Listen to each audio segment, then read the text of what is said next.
The first rule in grip sport is you tell everyone about grip sport. You know, crushing, pinch grip, thick bar, wrists. If the best guy in the world can't lift 100 pounds on it, I don't give a shit about it. All right, back again with another episode of The Grip Show. And this time I have Napalm, who sometimes goes by Jedd Johnson, I'm told. But yeah, most of you guys obviously already know Jedd. Jedd's been on the show before. Jedd, big thing that I kind of want to bring up to you here just to start off is just to kind of get into some of the updates and maybe some of the current things going on with Grip Sport International. So just kind of whatever you want to mention. Yeah, the floor is yours pretty much. Well, thank you. Thanks for having me on again. I appreciate you reaching out to me, and I really enjoy talking about this stuff. So anytime I can help you out, let me know. Grip Sport International's had a lot of good things going on lately, and I think what you could say is a lot of it has been based around improving our communication and helping people know what's going on with the sport on a more regular basis. So for, I would say, at least a year now, or very close to it, I've been doing a weekly newsletter, and it's just an email newsletter. So if you get me your email address, I can add you on there. And then it's every single week, except for 1 week in the past year, I've sent this out. Do all kinds of notifications about upcoming competitions. There's a calendar inside the newsletter every week. Also, if there's Grip Show episodes that come out that feature developments or contests, I'll add links to those. If there's, for instance, when Eric put up his video about the King Kong rules and demonstrations, put a link in there for that. And I'm not covering anywhere near as much of everything that I've included in that newsletter. So make sure that if you are interested in getting that newsletter, that you somehow get me your email address. The easiest way is if you email me at jedd.diesel@gmail.com, jedd.diesel@gmail.com, and I will get you added, and you'll receive it the following week. Beyond that, one of the most recent projects that we focused on was Clint Ziegler went in and did a bunch of work on the database. So we have a database of all of our sanctioned lifts and the top 100 lifts that have been done on those events. And Clint made some enhancements. He added a masters and women's category. He added in the flags for all of the international competitors outside of the United States. He added a function where you can click on your name or anyone's name and see all of their top lifts and all the events that they're listed under. You can also click on individual contests and see all of the top performances from all the athletes that were at that competition. And again, this is sanctioned events. So if it's something like hanging from a towel for time, then that's not going to be on there. But you know, a lot of stuff is in there. There's a ton of stuff in there. So if you're not familiar with that site, I encourage you to go to it, go to that link and look around. Another thing that we did, Josh Culpepper did an analysis of the top lifts for the women, and we came up with qualifications for nationals for women. In prior years, as long as the woman competed in a sanctioned event, they were qualified for nationals, and it's not going to be that way anymore. So now we have 2 dozen lifts where if you lift a certain amount for the weight class, you can qualify for nationals. You know, all the people that work behind the scenes on this stuff are volunteers. Nobody gets paid, and the sanctioning fees that I receive all go towards the website itself. And you know, we've got a bunch of people working behind the scenes and doing a lot of good work. So I really appreciate that. Another thing that I was able to do this year was I was able to get ownership of the gripsportint.com website again. and a few weeks ago I updated the calendar. So now anytime I get a new sanctioned contest, that calendar will be updated on the website as well. And one of the things that we have talked about, among others, is getting more social media presence. So we want to start, for instance, an Instagram. So I am not really good with social media, so I probably wouldn't be able to take that on. But if anyone else were interested in doing that and you'd like to volunteer and help out the organization, then that's something that you can reach out to me about, and we can go over it. So those are just some of the things that I wanted to highlight. There's a lot of good stuff going on. It's bringing in new people, and it's improving the communication to the people we have about what is happening in the sport through one resource alone. So I just appreciate all the help I've gotten, and I think we've been doing a lot of good stuff, and I think it's going to help as we move forward. So thanks for letting me bring that up, Zach. Yeah, no problem, man. And like I said, I think those are some really good updates that are happening. Those were, when I first found out about the sport, that was some of the stuff that I was kind of wondering. I think I reached out to you when I was trying to do my first competition, and I'm like, hey, like, where can I even find a competition? So this kind of stuff is what, will make it a lot easier and just smoother for people, looking for competitions, whether it be on the newsletter, whether it's updated on the site, whatever it is, it's just going to be a lot more efficient. And I think, like you said, it's just going to keep, helping out the sport that's already basically growing, but kind of building it up and just creating a better system that's more consistent. So for sure, I think it's all good stuff. And especially the updates to the database. I mean, the database has always been cool to look at, but now that you can kind of categorize things and just check out different stuff, it definitely kind of, it makes it more interesting for comparisons and different stuff like that. So I'm a fan of all of it, and just kind of look forward to where that stuff's going to continue to go. Yeah. Because I think good stuff is, we've had a lot of good stuff happen the last couple of years, but at the same time, I think that don't want to put a time on it, but I think the next, 6 to 12 months, I think there's going to be a lot more stuff going on. And I think people are going to be kind of surprised if we look back a year from now, where some of this stuff is, compared to past years. Sure. So, another reason that, well, really the main reason for today's show, like I said, we want to put out some announcements there. But man, you've been doing grip since probably around 2000 or the early 2000s. It was I think first started doing grippers in 2002, and then first contest was in 2003. So over 20 years. And then you've done some of the best feats we've seen, one of the best competition lifters we've seen when it comes to grip strength stuff. I bring this up because you have tons of products, coaching, eBooks, all kinds of stuff throughout the years, tutorials, just everything that you've done for the community. And I'm just curious, what kind of got you inspired to make a book? And that's what we're getting ready to talk about, is your, how to basically train to pinch 245's, so 45's pinch. What kind of motivated you after all these years to kind of dive in and do a plate pinching training book? Well, one of my first products ever was my nail bending ebook. And that was something that took me like a year and a half to do because I was working part-time on it. I had a full-time job, and I would come home and put in an hour here and there. But there would be weeks that went by that I didn't do anything for it. So it wasn't my first product, but it was one of the first. And the guy that I was working with at the time, we always wanted to put out a book. So it started as an article. I was going to write an article for like a magazine or something. And before I knew it, I had 20 pages of stuff. So I was like, well, I'm just going to make an ebook. And I've put out other ebooks in since then. But it's been several years. It's been a long time since I just sat down and did an ebook, like wrote something out, a full-length product. I've done workouts.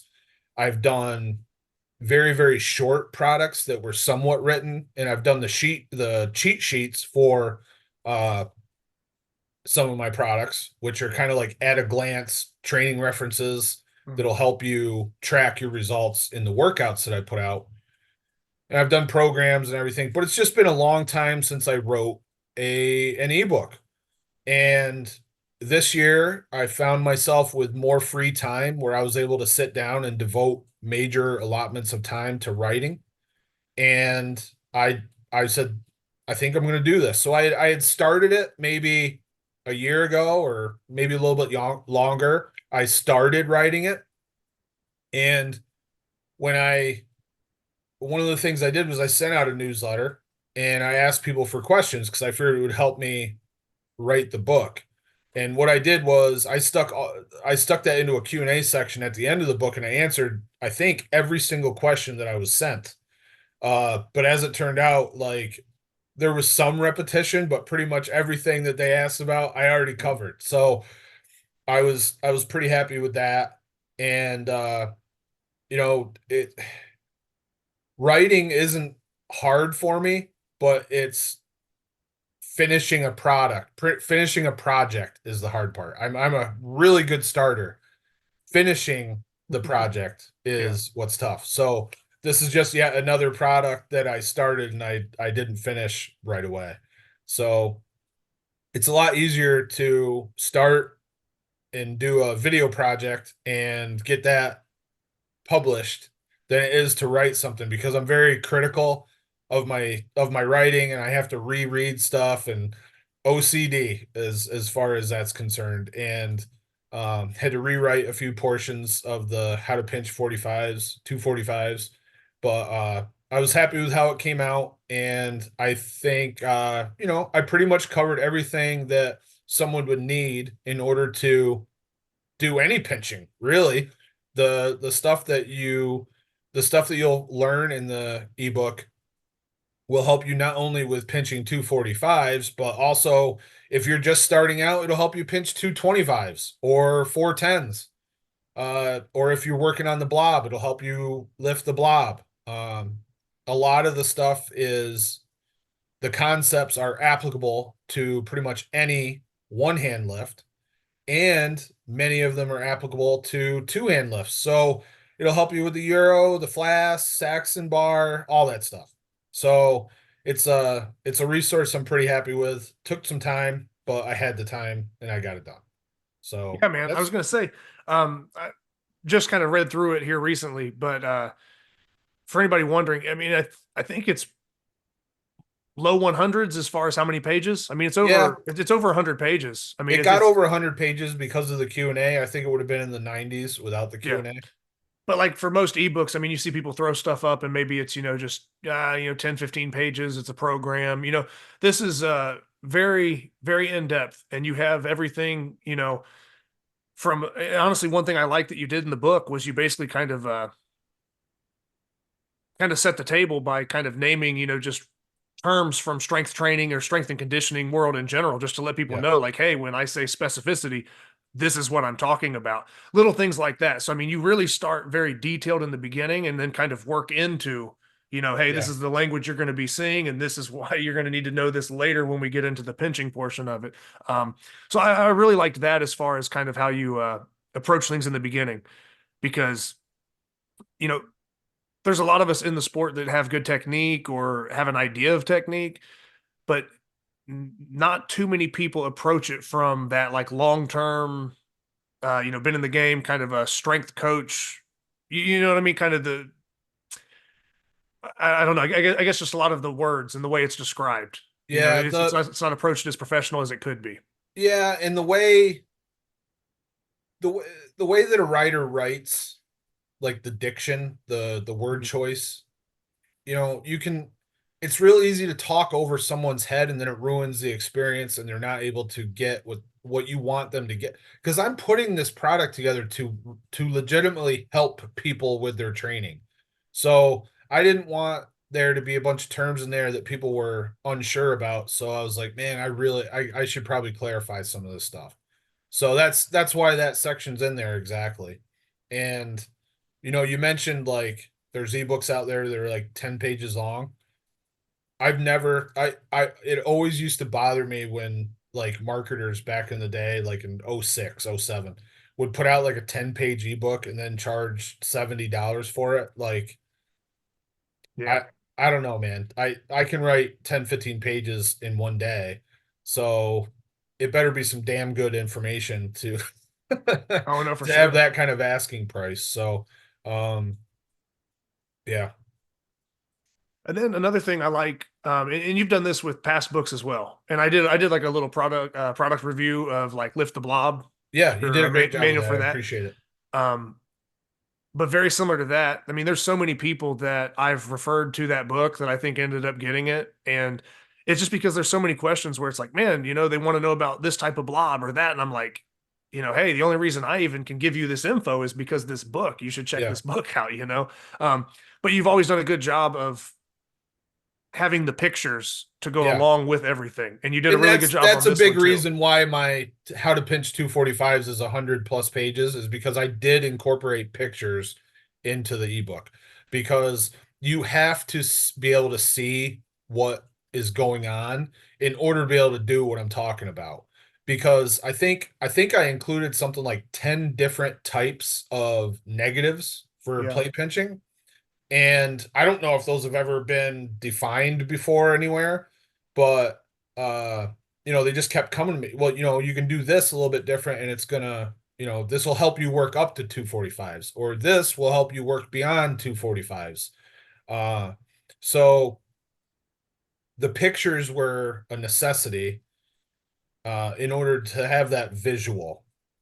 Because if you don't have that visual, then a lot of times it doesn't matter how well you write, people are not going to Oh yeah. understand what the heck you're talking about. Yeah. They'll be posting videos the next week after reading the book and it'll be all wrong. They'll have, the band or the chain set up somewhere. They'll be, who knows, lifting it up with two hands and doing something weird on the negative. Yeah. You never know. So yeah, no, it's good that you include that stuff in there.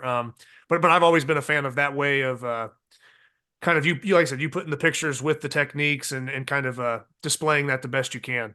Yep. And one thing I think that we should get into here, we can kind of dive more into the specifics of the book, but one of the big inspirations, aside from having the time and everything else, and dedicating a good portion of your life to this stuff, um, is kind of the people that paved the way before. So Yeah. like, I mean, you've paved the way for so many of us, that have followed after you. But one of the first things that got you kind of going on this route in grip, especially with the pinch type stuff, is Richard Soren. And then we kind of get into maybe the history of plate pinching and stuff like that. But as far as we know, I would say that's the first guy that pinched the old school deep dish York plates, which is a ridiculous feat.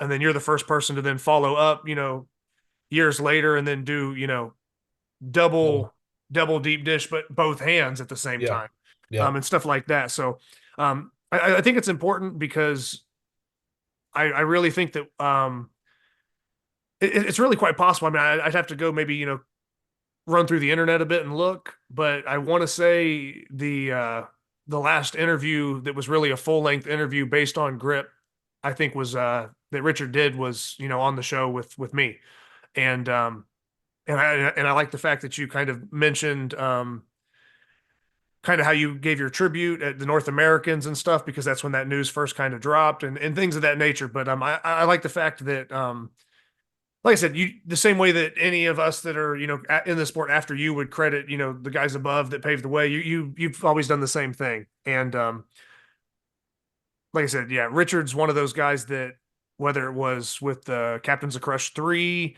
whether it was coining the term blob and just starting that, or pinching the deep dish York plates and just those things. I mean, he was really kind of a pioneer in that. And Absolutely. and like I said, so if you wanted to kind of speak on that, or maybe how that influenced the book at all, or your training, like I said, I think people would be interested to kind of hear some of that. Yeah. So I found out about grip, like I said, I knew it was important to have strong hands for training. So, I knew that grip strength was important, and I was a strength coach. So, I suppose at times I probably did some form of grip training, but it wasn't until I got on the Dr. Squat forum and found out about Rick Walker and some of his training that I started actually practicing specialized grip strength for feats of grip strength. So, and one of the feats that was a hallmark benchmark feat was pinching 245's. It didn't matter what 45's they were, as long as you pinched them, you were like Mac Daddy of pinch. So, that was a major focal point for me. I guess I got on the grip board in April of 2004, and at that time Richard was on there, and he would post quite often, and you got to hear about some of this historic stuff from him, and um, that was a really cool time. And the picture of the black and white picture of him picking them up off the ground was something that I had saved on my computer like almost instantly. Like, I had a few pictures that I would go through and I would look at, and they really inspired me, and reminded me that I had, more to do. So, and I've always marveled at the fact that Richard, I mean, he basically put all this on himself to challenge himself to do these feats, because no one else was doing them. Yeah. So there may have been one other guy that pinched the old school Yorks before Richard. I know there's an old picture, and I wish I could find it and share it with everybody, but I can't find it. It's somewhere. But in all my backup drives, I saved stuff, so I had it, but it's not always the most perfect organization system, so I can't find stuff sometimes. But there was one old dude that did it, and I don't know if he did it before or after Richard, but it was pretty cool. But other than that, there were not a lot of people that were pinching old school Yorks. And a big part of that, let's face it, is the fact that they weren't around. Like, they're still hard to find. But what's funny is I found this. I was doing some reorganizing, and there was just like this envelope from Sornex sitting there, and I don't remember what this is for. You can see it says Sornex on that side, and then there's a little it's in Richard's handwriting, but it's like a copy, and it says in recognition for keeping the true bond of mankind alive, and the true bond of mankind is like grip strength. So, and it was like a gift certificate. So I really don't know where this came from, but I just found it this over the weekend. That's cool. So that was pretty cool. And Bert actually sent me a bunch of t-shirts and hoodies and this sweet protein shaker. So as I take drinks, I'm gonna end up giving myself a Roman helmet like 10 times, because the cover like flops down. But it's really nice. So I actually trashed my old shaker and went with that one. It's better quality. But Richard and Bert and Sornex have been so supportive over the years, and they were sponsors for the grip board for I don't know how long, like from the beginning until like last year. So and I think the only reason why they're not anymore is because they don't have sponsors for the board anymore. So they just took them off. But so Richard Sorn will always have a special place in my heart, no matter what. And I say, Jedd, I didn't intend on bringing this up because, like I said, I wanted to kind of touch on some of the book stuff here that we can get into. Yeah. But I want to say it might have been in your Lift the Blob book, or it might have been something else that you wrote and I just happened to read it. I don't know what it was from, but I remember you talking about, and since we just kind of talked about Richard being a pioneer and kind of doing these things, there was some article or something that you wrote, or it could have been in Lift the Blob. I'm just going off my memory the best I can. Yep. But you mentioned something about being at an event or something going on, and you were just watching Richard just dominate blobs and block weights. And it was something that kind of like, almost like took you by surprise. You hadn't seen anything quite like that. Do you kind of, you remember what I'm talking about? Yeah, it was, okay. It was Night of Strength 2. So it was, after the Arnold in 2004, after the first day of the Arnold, Atomic Athletic invited everyone to come and like have this big mass training session in a conference room at the hotel. And Richard attended and brought a whole bunch of equipment. And we had also taken a bunch of equipment. And one of the things that we took was a half 110 hex block weight. And I look over and Richard is lifting my half 110 hex block weight with plate mates added. Mm-hmm. Like, I had never even seen plate mates before. I did not know they existed. And this was a tough block weight, like probably harder than the Blob. And he was lifting it with the plate mates, and he was taking his pinky off. So he wasn't even using his whole hand. Now, what's interesting for him, that was like the next step up. So it was in difficulty, that was another step harder, right? I tried it and it was actually easier for me. So now when I do hex blocks, I don't use my pinky. So it actually became a method for me to lift these hex block weights quicker by not worrying about my pinky. So it's just one of those cool things. And I have that on video somewhere. It's on a VHS tape. So Oh wow, yeah. Yep. We videoed it with a video camera that had an 8 millimeter cassette in it. And then I ran it through the converter and put it on VHS. So now it's on VHS. I probably have the 8 millimeter tape, but somehow we lost our 8 millimeter cameras to play the tapes. I don't know if I left them somewhere, if someone stole them out of my vehicle. I don't know, but both of those cameras are gone. Okay. Now, are there any other lifts that you remember him doing that day, or anything that kind of stands out? Or was it just kind of just mastering the block weights and blobs and just doing it with ease or weight added? Zach, he did a lot of stuff, and I turned that tape over to VHS probably within a month of getting home from the Arnold. I don't know. I'm not sure. Okay. I wish I could tell you, but it's been so long since I viewed it. I'm not sure. Okay, because I just the way you wrote about it, I can tell that it like definitely made an impression on you. Yeah. Kind of seeing that stuff be done. Yeah, for sure. So I like I said, I know that doesn't necessarily have to do with the book, but there is a section where you are kind of paying tribute to Richard to start it off, because his involvement with kind of putting plate pinching and other things like that on the map. So Richard actually did the foreword to that ebook. He wrote the foreword for me. Yeah, for Lift the Blob. Yep. Yeah, and it was really good too. Because I think one of the things, and I'm going off memory again, I don't have it with me right now, but there's something along the lines that he kind of quoted, basically saying, or maybe it was you. I think maybe you writing about him, but it's right there around the forward in that book where you pretty much say, instead of him just seeing a broken dumbbell, he saw it as a challenge. Yeah. And that's kind of why we have the Blob and stuff. So yeah, and no, definitely a lot of feats. Like, I don't necessarily have an example of this, but sometimes when you see someone else doing something that you'd never thought of doing, it kind of creates like an explosion of ideas of other stuff that you could try. Mm-hmm. And then that's how a lot of these feats take shape, because you see someone else just modifying a lift a little bit to make it harder, and before you know it, it explodes into 10 different things that you can do with the same feat item.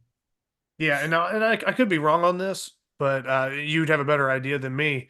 But one of the sections you kind of mentioned, to increase difficulty, once you've maybe mastered a certain, pair of plates that you're pinching, to start, taking away fingers like you mentioned and stuff like that. I would say that some of those feats probably stem from probably like Richard Soren and David Horn, because I feel like those are two guys that obviously I found out about the sport much later, but going back and kind of doing my research, some of the old school guys like that were, doing 2-finger lifts or, mixing up finger combinations. I feel like Richard and David were two of the main people I always saw kind of doing that stuff.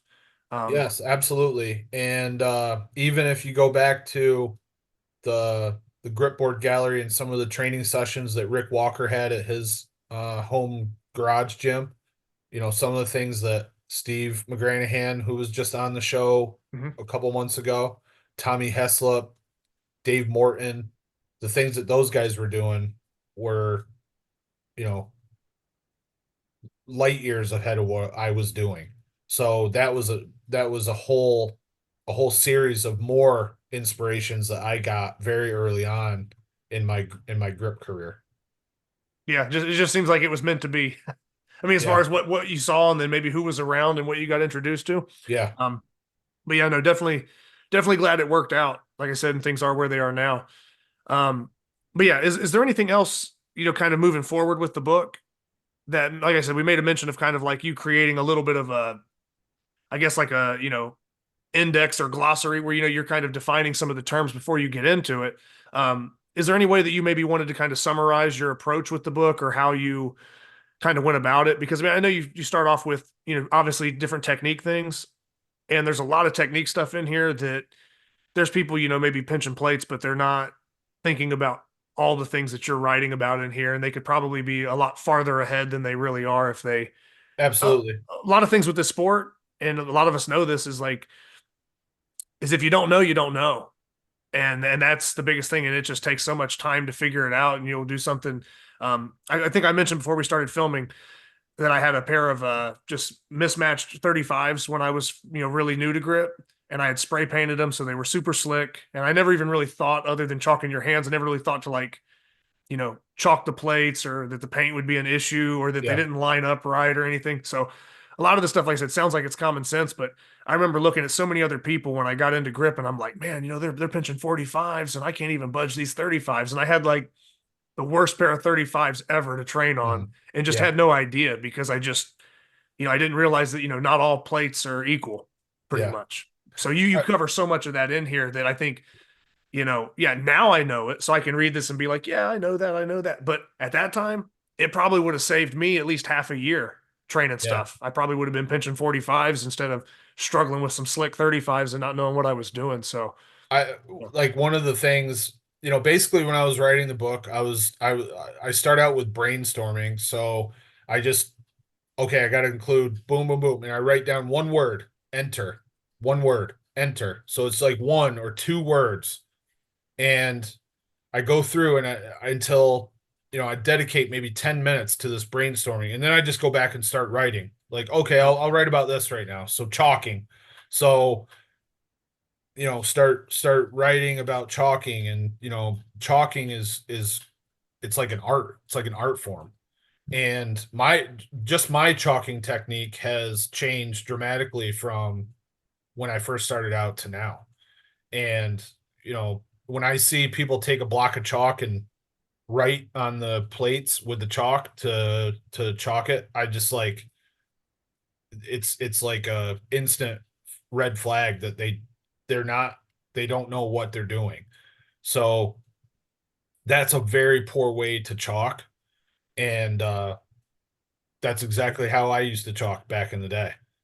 But once you start trying other things, you realize that you can stop doing the other stuff that doesn't work and start doing things the right way. Because when you do, then you can have, especially with chalking, you can have a consistent surface, and then you're doing, essentially the same work every single time, the same quality work. So you don't have to depend upon it being cold and the iron or steel being cold and taking the chalk better. You can get your chalk base on there with better quality no matter what the temperature is.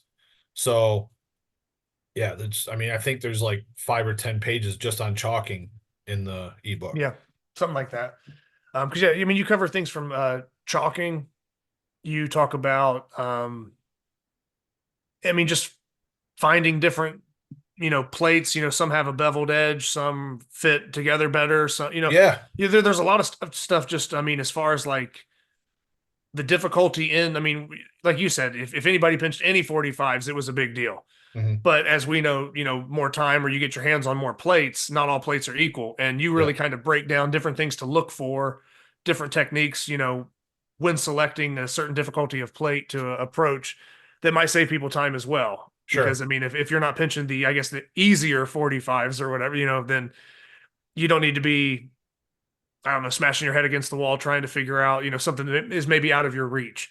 Mhm. And like I said, when we're saying 45s because that's like the gold standard of plate pinching, but this applies to 35s, 25s, any anything that's basically a plate pinch combination, these principles will cover and help out. But yeah, you get into you know, body positions, stances, different angles of things with the, fingers, thumb, all kinds of stuff. So there's a lot of stuff in there that, and I mentioned this to you before we filmed, that although I've been doing this for about 4 years now, and I like to think I have a pretty good grasp on all the stuff because anything like this comes out, I grab it, I read it, you know what I mean? It's in my brain. Um, but even going back, it's nice to kind of have a refresher on some of these things and just get more ideas from it, because there's so many different drills that you get into that I was reading them and I'm like, well, yeah, I mean, I kind of know about the concept of training like that. I know the idea of it, but like, I'm not doing any of this stuff. Mhm. Or maybe out of like 12 different things, like you mentioned, there might be 10 different types of deloads. And I'm like, man, like, yeah, I've maybe done that, but like, what about the other 9? I'm not doing any of that. What? There's just different things I think that I could pull from it that would improve my training a lot or make things more interesting for me. And that's not to put myself on some pedestal or say that, oh, I'm so good at grip or something, whatever. But if I'm at a level where, I can pinch, 45s, both hands, or do double 45 pinches and stuff like that. If I'm still finding out stuff in this book that is useful to me, then anyone else that's, maybe trying to do 25s or 35s for the first time, it's going to probably be even more beneficial for them. Yeah. There's just a lot of stuff. So regardless of level or where people think they're at, it's one of those things where I would advise people to still get in and check it out. And that's the biggest thing I think that people miss sometimes with things like this is they reach a certain level and they kind of become complacent.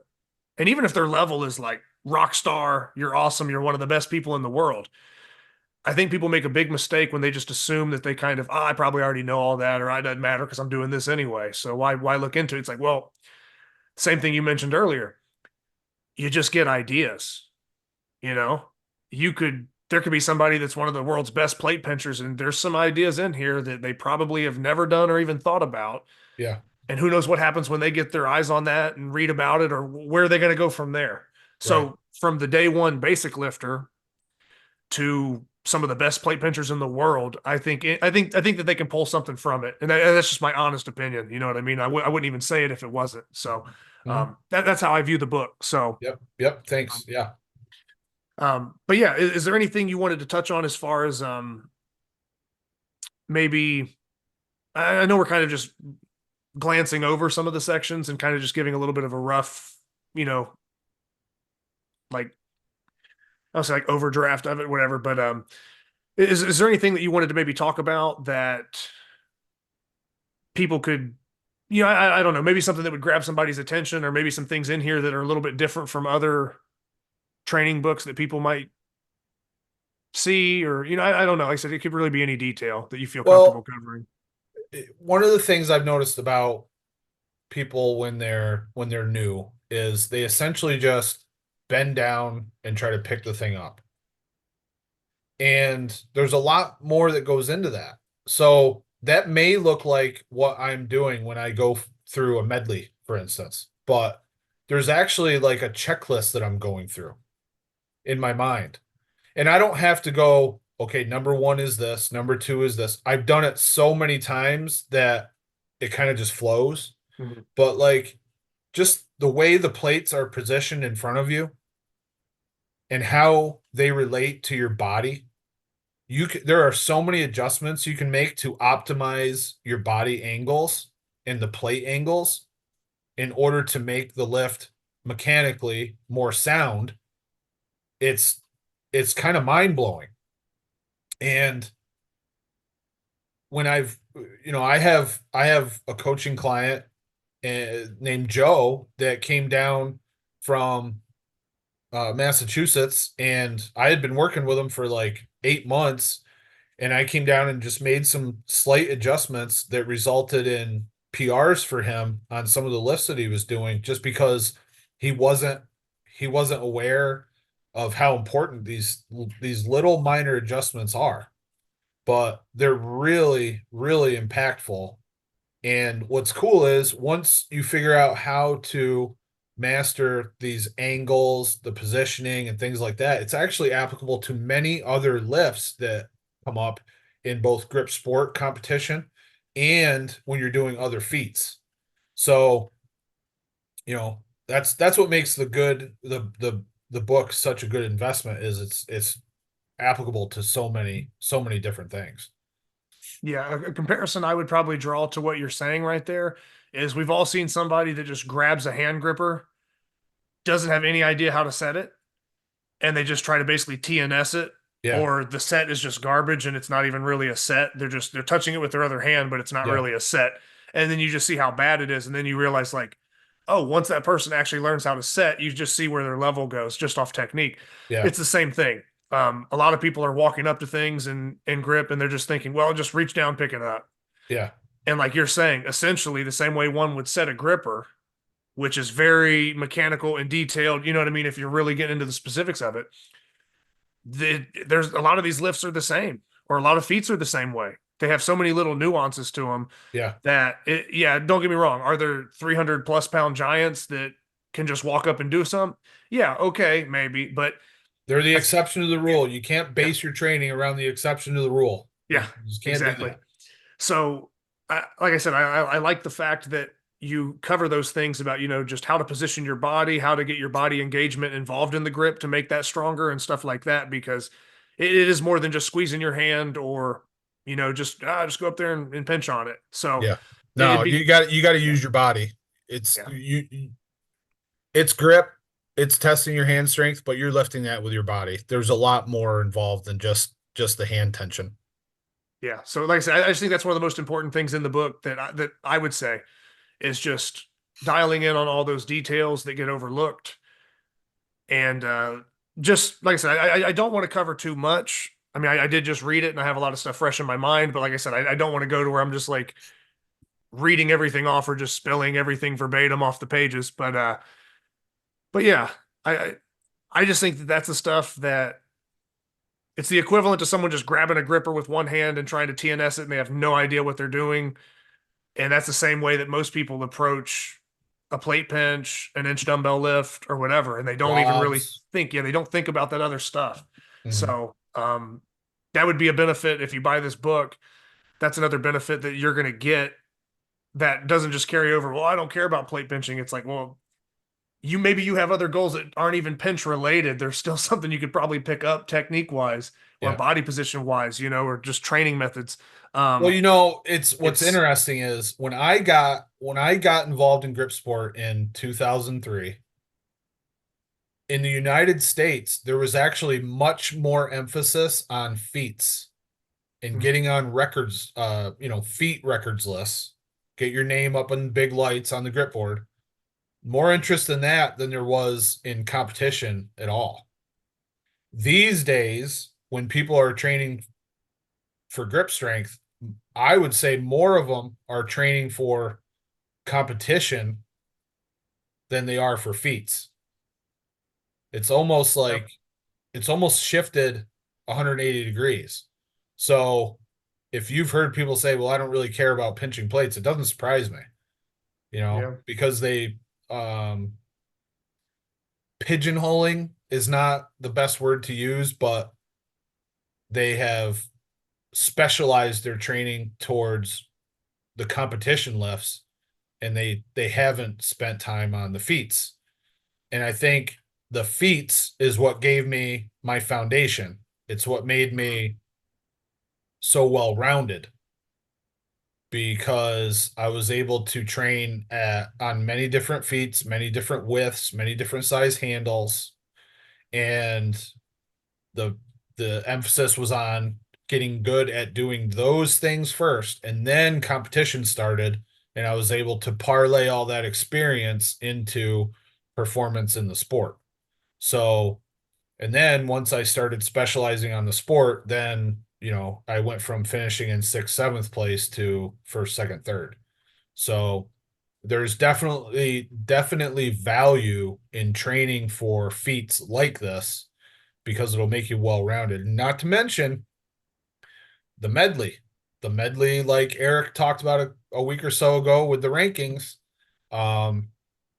He weighs that performance very heavily, and just because simply because Luke beat me in the medley, that edged him out in the North American rankings. So it Yeah. definitely benefits someone to train for feats like 245's, and things along those lines. Yeah, and that's the thing too, is if somebody had other goals, you still draw training ideas.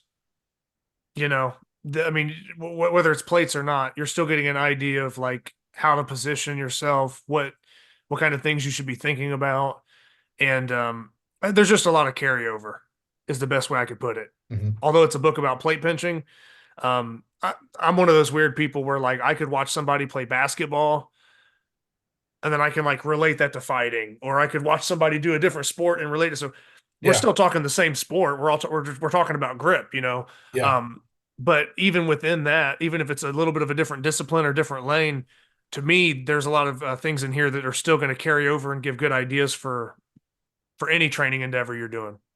It's not just limited to plate pinching. Like, oh, well, those 10 techniques only work on plate pinching, yeah, so I'm not going to buy it. It's like, well, it's going to work on a lot of different things, you know. The same way that, I mean, max effort work is going to be, it's going to apply to, you know, squat, bench, and deadlift. You know, it's like it's not like, oh, well, that only works on that thing or whatever. So like I said, there's a lot of stuff in here that's going to cover a lot more ground that I think makes it just makes it a worthwhile thing. sure. So um now I know that there were a few questions that kind of got submitted in. Yeah. Were you interested in kind of covering this? 'Cause I know we did some just, I think, specifically for the show, right? Or we had some submitted like to the email. So what I did was before I wrote the ebook, I wrote my newsletter list and I asked them for questions. I included them in the ebook. When you reached out about doing this show, I sent out another email Mm-hmm. and two people responded with some questions. So if you saw a couple there that seemed pretty interesting, then go ahead and fire them my way.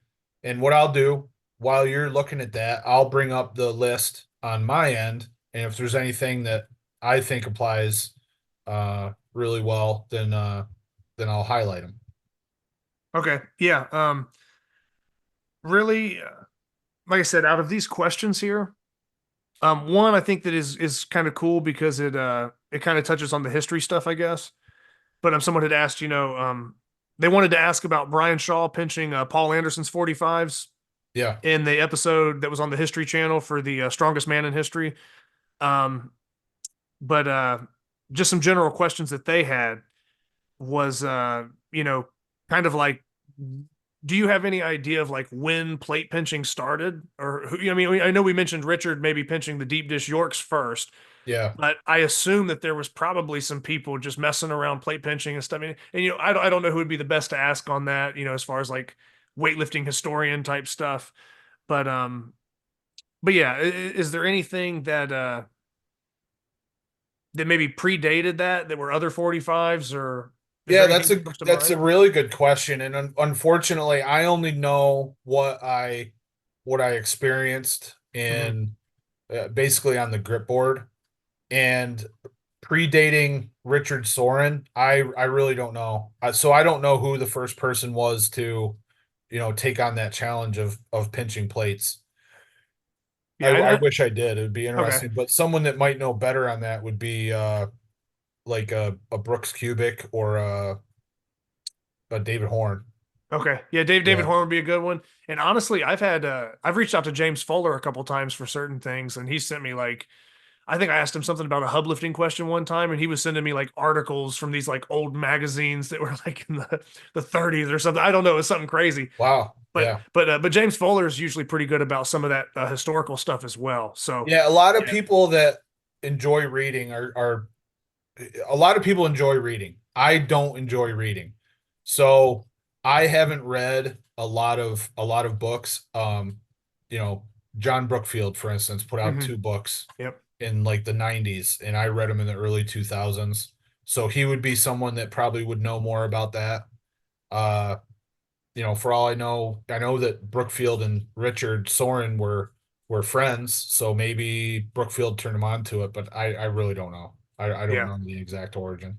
Another one that was on here was they kind of asked, you know, as far as plate pinching goes in comparison to the Euro or in comparison to the Flask. Yeah.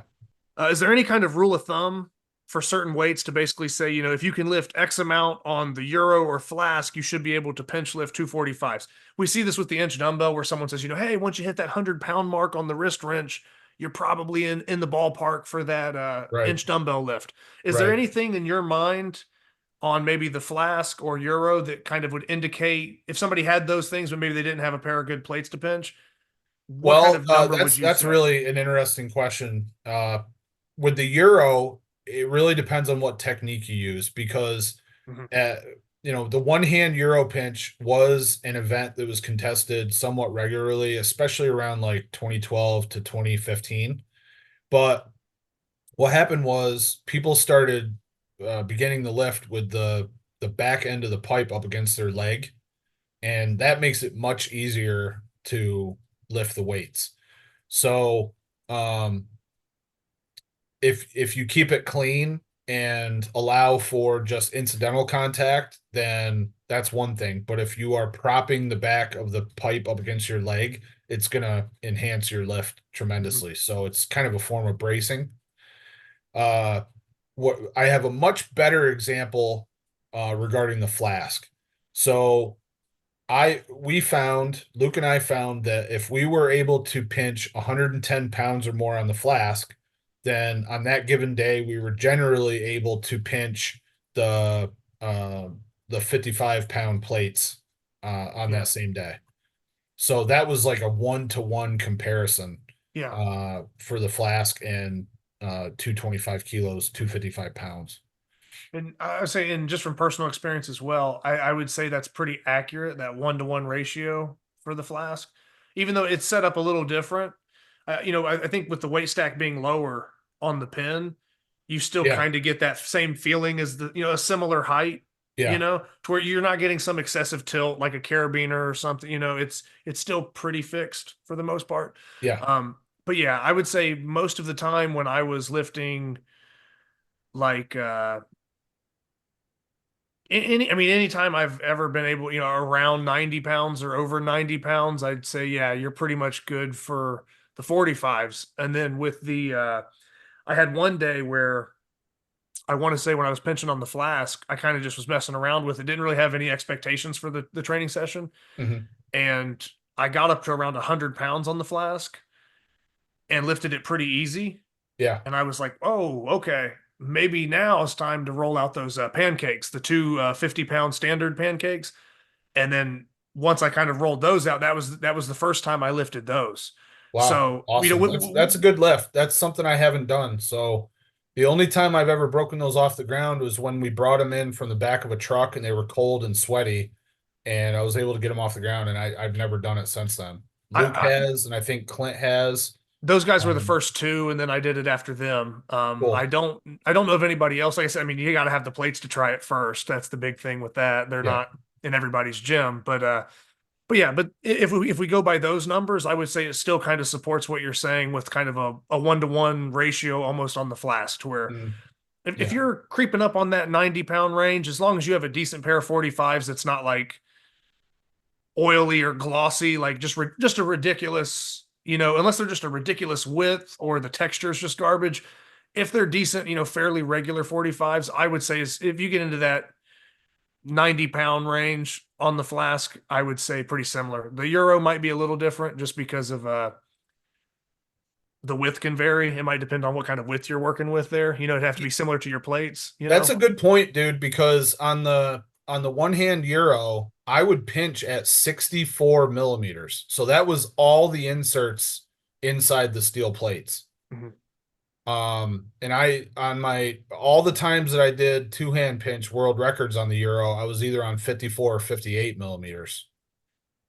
So, the groove, that specific width that you're pinching on with the Euro, it would be much wider. So, probably when I was pinching best at 64 is probably when I would have been pinching best at like the old school Yorks. Mm-hmm.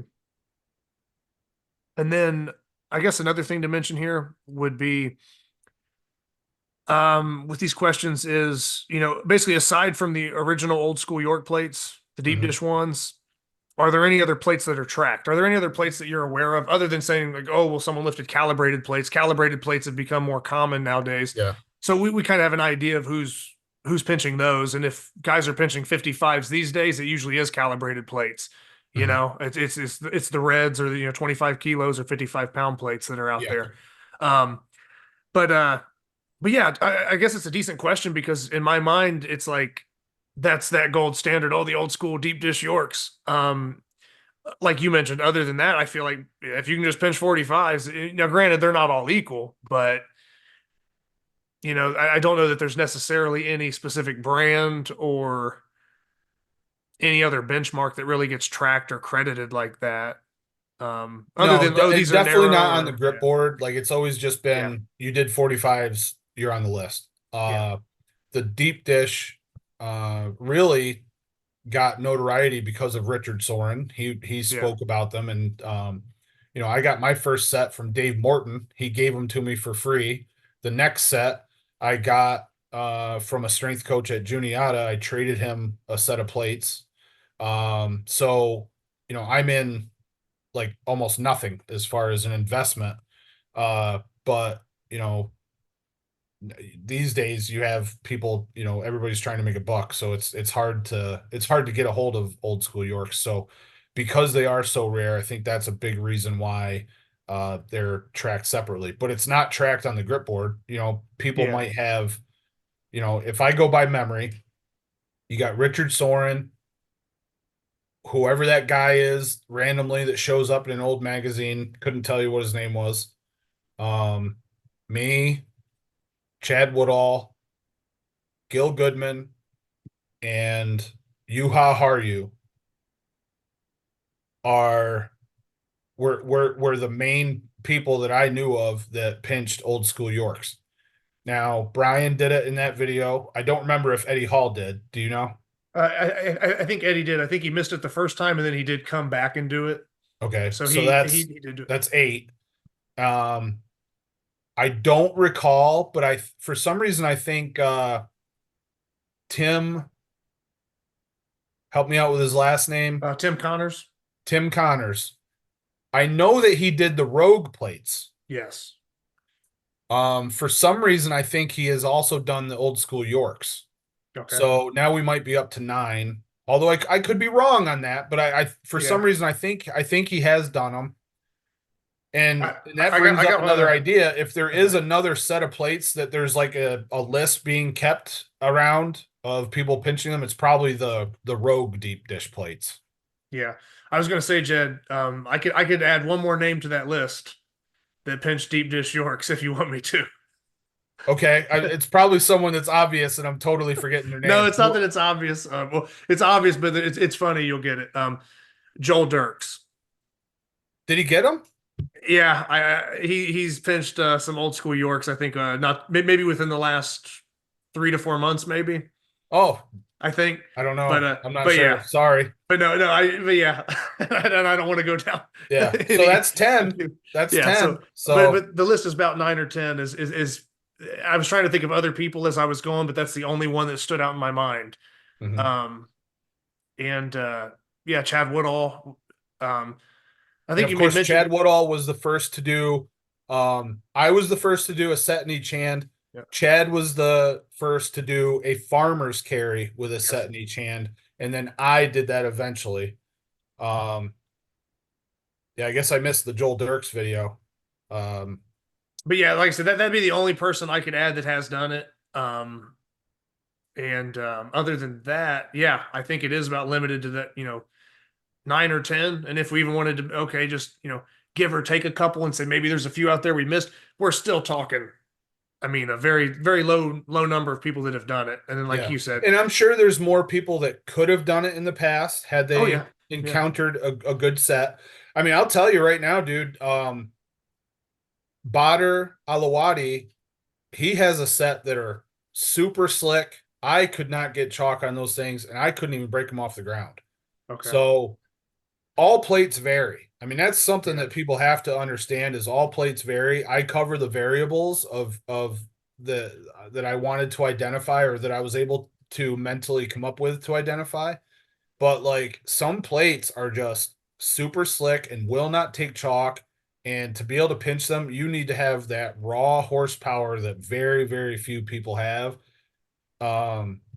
Because they are just super hard. So there's, just I think I personally have a set, like the set that I can do pretty much every time I try them is very rough. They fit together pretty good. The Yorks, the old school Yorks have a tendency to collapse inside of one another because the inside rims are rounded. So it makes them even tougher to lift. And for instance, I put up a video here in the last couple of months where I started laughing at Luke because he gets frustrated because he can't do it.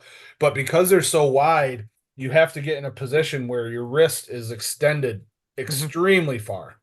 And that poor guy just has no strength in that position.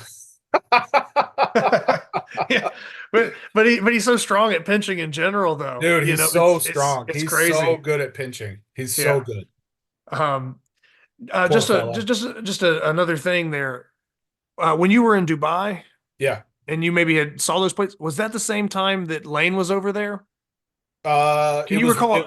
I think so. I didn't know if he gave him a shot, because Lane would be somebody that I would assume could probably pick up a pair of old school Yorks if he wanted to. Just didn't know if he got the chance. I would assume so. I don't think at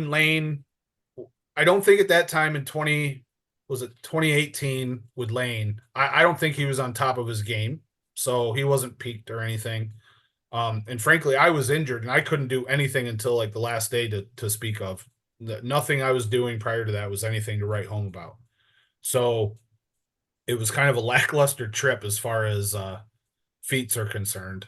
But yeah, I mean, Lane is an absolute brute. I mean, I'm sure at one time he's a person that would be on the list if he would have encountered the plates. David Horn too probably would have accomplished it if he had the plates. So yeah.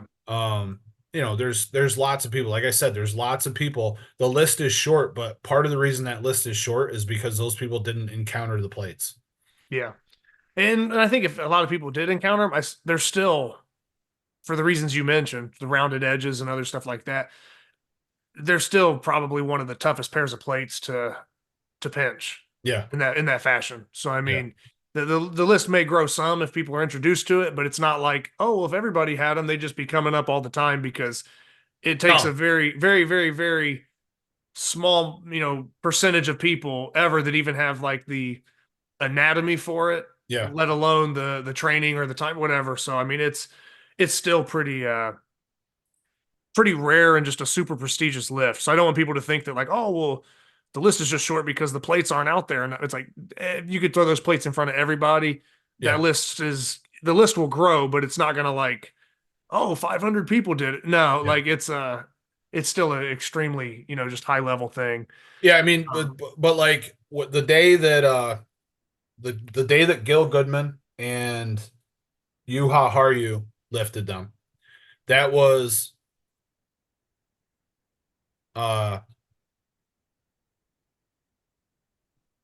that's some kind of competition, wasn't it? It was, it was. I was trying to remember the year. It was the 2016 Living Legends competition. And Aaron Corcoran was there, and he almost got them as well. So these are all my pet old school York plates. And what you have to remember is, yes, those guys are all very, very strong. Yuha, Gil, 8-inch plus hands, I believe. Not Aaron, though. But none of those guys were training specifically to get that. Their preparation was good enough, and their ability to get into the right position with their wrist extension and things like that was already good enough that when they encountered the plates, they were able to get it. But you're also talking about Yuha Haryu, he's a former King. He won the first King Kong. Gil Goodman won the fourth King Kong. He won the year after me. Aaron Corcoran, one of the best ever in the United States, for several years. So like how big would this list grow? It's hard to say, because they had no specific training, but they were also some of the best in the world. Yeah. And they also had big hands, and they were my plates. You know what I mean? Like, so I never doctored the plates. It's just that's how they came to me. I don't know if Dave Morton was storing these out in a river or something, swamp. I don't know how they got so rough, but they're rough. And other plates are more pristine because they've been sitting on someone's shelf collecting dust for 30 years. So, Yeah. so Well, and the other pair you pinched though isn't that way either, right? Those are a little slicker. The other pair that I pinch is more in the middle. Yeah. I did pull them out maybe 3 weekends ago and tried to pinch them, couldn't get them, but I didn't put them away. I left them out so that I could try them again. The tough thing about it is as far as I know, you can't go hunting around old school Yorks to find a pair with a nice bevel on them. They've all got like not a razor sharp bevel, but a pretty sharp bevel. Mm-hmm. So like, and it doesn't like lay you open in the thumb, but it like rolls. So it slides out of your thumb and then like rolls the skin up. So you end up, I end up with like 3 channels of damaged skin. Yep. So the most I'm going to get in one session is maybe 10 attempts. That's tops, because there's going to be so much damage. You kind of want to stop before you get totally cut and ruin all your training for 2 weeks. So it's tough unless you're using some form of protection. So, and I go into that in the ebook as well. So if we just talk about, like I said, we're still on the subject of plate pinching, but for you and the plate pinching feats you've done, I would say probably the most like monumental was being the first to do 2 pairs of deep dish York 45s. That's probably the most significant plate pinching feat you've done. Or is that probably your favorite that you've pulled off? Yeah, it was my favorite because it was tied closely to Richard Soren, without a doubt. And now, are there any other plate pinching things? I mean, they may not measure up to that in your mind, but is there anything else that you've done that maybe was like a close second or third or something? Well, I think there's one feat that I've done in plate pinching that is harder than the old school Yorks, and pretty sure I'm the only person that's ever done it. And that's 2 sets of 610s at the same time.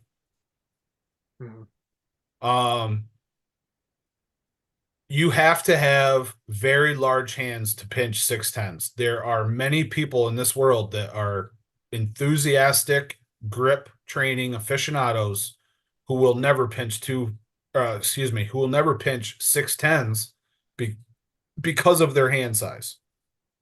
I may fall into that category. Yeah. Because I can clean and toy with 510s, and the second I add that extra 10 on, it's like it puts my hand in a position to where I'm like, I start to like fan out, weird stuff starts happening, and it just doesn't feel right. Not to say that maybe if I really specialized in it, I might not be able to do it down the road in the future. Yeah. But so far, there's been a couple times where I kind of come back and revisit it, and I'm like, oh man, I'm gonna pinch 610s today. Yeah. And I each time I'm reminded that like, oh, this is what happened last time. Like, you're a fool, basically. Like it almost seems not even possible. So I could be in that category. There's probably a way to look at how you're putting your hands on there and make a judgment of whether it's even possible, right? Yeah. But the level of dedicated training, specialized to 610s, the time that you would have to invest, you end up asking yourself the question, is it worth my time to do this in order to accomplish this? Because what are you getting out of that? What strength are you building doing 610s that you're going to apply to something else? Yeah. And the fact of the matter is, it's so different from everything else that you're encountering. It's not really going to matter. I mean, the overall thumb strength that you're developing, okay, you're lifting 60 pounds. Now you've got that's pretty good, right? But I mean, you've probably done 60-pound block weights. Yeah, like a 125 legacy for me. I think the one I have is about 62 pounds or something. Yep. So, but if you do 610s, there's no guarantee you're doing a half 125 legacy. There's no Yeah, guarantee very because true. the shape is so much different. Yeah. So, the thing about 610s is the width, and then the fact that if any one of those plates shifts, then you're going to lose the whole thing. Everything's going to come out of your hand. And the benefit that I have is the fact that I've been collecting plates since 2000 and I don't, at least 2003, but maybe even 2002. And I've accumulated 12 10-pound plates that are on the thinner side. And if you take one of those out and put in a plate that's a little bit thicker, I don't know if I'd be able to do it. Yeah. So that's another reason why the list of people that's ever done it is so short. Nobody's got 12 10-pound plates, let alone ones that match up as nicely as mine. So Okay. Yeah. No, those are, I mean, just two major feats there. I just was curious if there's anything close, but yeah, I kind of forgot about the double 610s pinch that you did. yeah, But yeah, that makes sense that would be like number two or up there, but just because of the difficulty. yeah. And then this is just one kind of for the future. Do you have plans to kind of work on a double 255's pinch? It's something join that I've been working on ever since we got one set, and right now we have two sets. So the easiest set that I own, it's my set, but Chris Andrade actually has them, and I have his plates. So you'll see in some of the videos that the plates say BBC on them. That's Bentonhurst Barbell Club. Mm-hmm. That's his lifting team up there in Connecticut. So I don't actually have my pet set of 55s. I've got two other sets that are actually quite a bit harder. So, as you'll find with plates, some of them are really, really smooth, and some of them have a little bit of texture to them. Yeah. That automatically gives you a little bit better grip, and they will take chalk a little bit better. So that's why my one set is so much easier. They just take chalk a lot better. Okay. And then I think with just making a mention of that being a future goal, I think there's only two people in history that have ever done that to my knowledge. And the 255's pinch, and I believe that's Jesse Pignonen and Hari Talonen. I think those are the only two. I have to defer to your memory because Okay. I don't remember. I know somebody's done it. I actually thought Juha Harju had done it, but I asked him several years ago and he said no. And the video that I was remembering, he was doing a combo of a 25 and a 20 in each hand. Okay. Yeah. So yeah. Yeah. And that's something else that you mentioned in the book as well as a training method is kind of mixing plates, you know what I mean? As another training method. Just like I said, trying to refer some things, the book just has so much stuff in it that, even though we're diving off and talking about feat lists and how people are training it still kind of ties back in. This stuff is still in there. But yeah, man, like I said, I think that's a pretty good portion of information. And if anybody has any other questions, I mean, they can obviously check out tons of stuff on your YouTube channel. They can check out the Grip Authority. Well, I should say gripauthority.com. So the people are like, oh, what's the Grip Authority website, obviously. But I mean, but they could check that out. And then, purchase the book or whatever the case may be and get eyes on a lot of this information.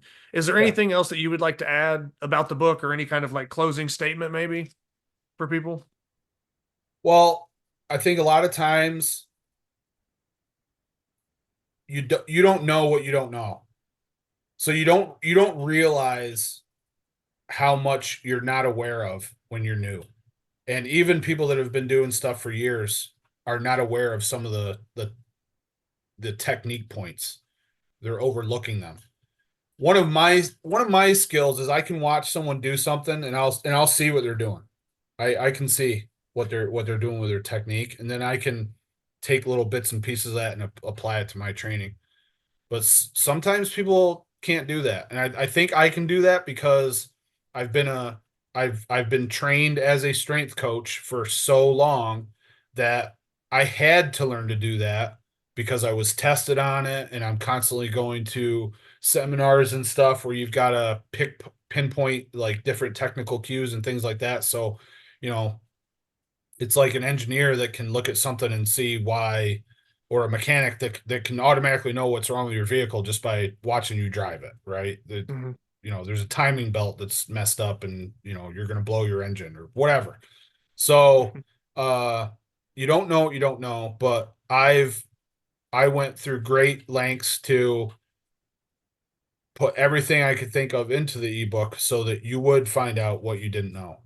And one funny thing about the chaos that I went through writing this ebook, I also wanted to provide a video option for all of the feats and all of the drills. So once you buy the ebook, you also have the option to buy an accompanying video set that is a video demonstration of everything that's in the ebook.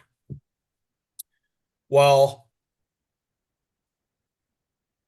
when you're trying to do 30 different feats and drills, you don't get them all on the first time. You don't.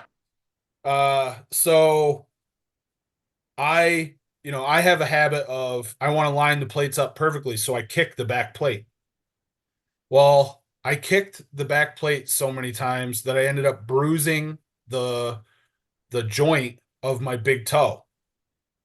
Like the big joint at the base of your toe that is connected to the ball of your foot, that joint. And for the better, I started really hard on this ebook after I got back from North Americans. And throughout most of the months of June and July, I could barely walk because my big toe would not bend. I actually went to the chiropractor and got x-rays of my foot because I thought I broke my foot. I literally thought I broke my foot. And nothing showed up on the x-ray. I guess I just bruised like some of the cartilage or a tendon or something that was running through that area. My foot has been swollen ever since. It's still somewhat swollen. Because I couldn't walk right due to my toe, I ended up screwing up my ankle. My ankle was screwed up, my Achilles tendon. My other foot ended up getting screwed up. So like this summer was tough. I could barely walk. I actually wear Crocs now because they are the only shoes that I can wear where my foot doesn't hurt the next day. That's drawing some of that Ben Helms power.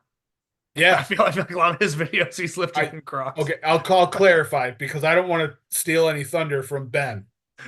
I still wear wrestling shoes in my training.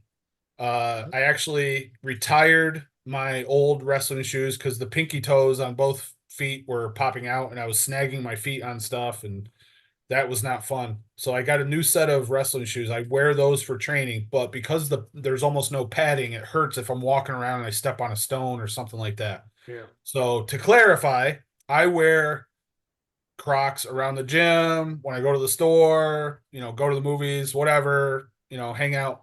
I wear those because it, like my other shoes, I think they're too small. I think they're just compressing my foot and it screws my foot up every time I wear them. So I won't wear them, but that's kind of a funny side effect from all the times I was out there.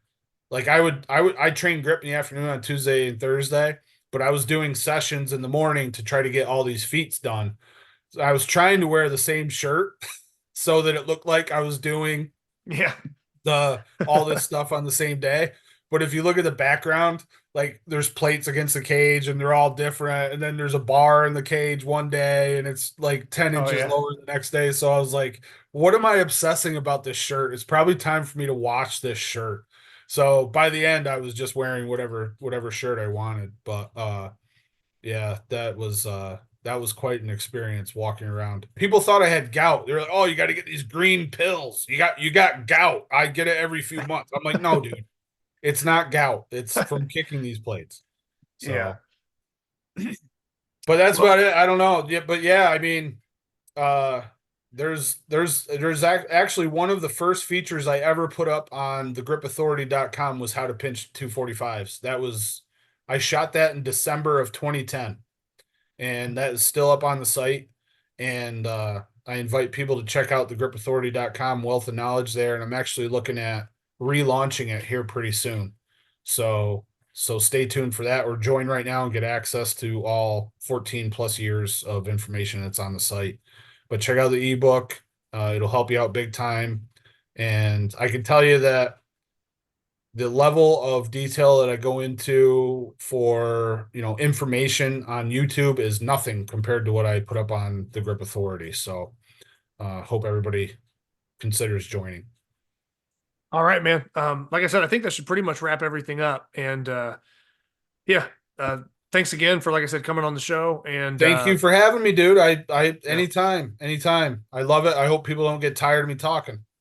Nah, they shouldn't, but yeah, hopefully we'll get you back on here, doing some more regular stuff sometime. But yeah, man, it's really cool, like I said, to see, we see people, and this is a slightly different subject, and I don't want to drag it out, but we see people come into the sport and they're on fire. They kill it for 2 or 3 years and then they fade off, or they compete and they're really good. And then for some reason they lose it, whether it's injuries, whether it's personal stuff, they get pulled away from it. But man, you have been really probably the longest running people that are, still competing at such a high level or ranked as high as you are, or from the coaching side of it to putting out products. Man, you've just been doing this for so long. So, like I said, I think most people recognize that and appreciate it. And it's cool to see that after all these years, basically 2 decades worth of stuff, or 2 decades plus, that you're still improving on stuff and still putting out content. So thanks, man. Yeah, I appreciate it. I'm thankful for it. So yeah, I appreciate the recognition. The YouTube channel is basically a training log. I don't put stuff up there. It's not bragging or anything like that. This stuff is very fun for me. It's been a passion, and it's kept me going through thick and thin, through good times and bad times. And, the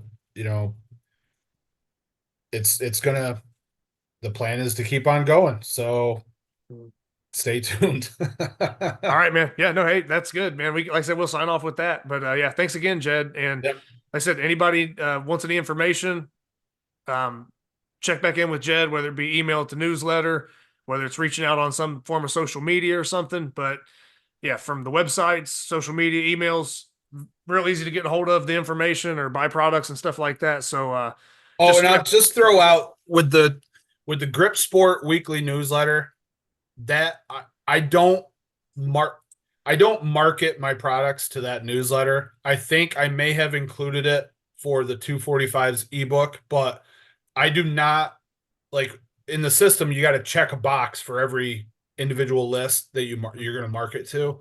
And I leave that one blank. So that, don't think if you sign up for this Grip Sport weekly newsletter that you're going to be marketed to, and you're going to hate me because I'm going to be sending offers down, at you every single day. That's not the case.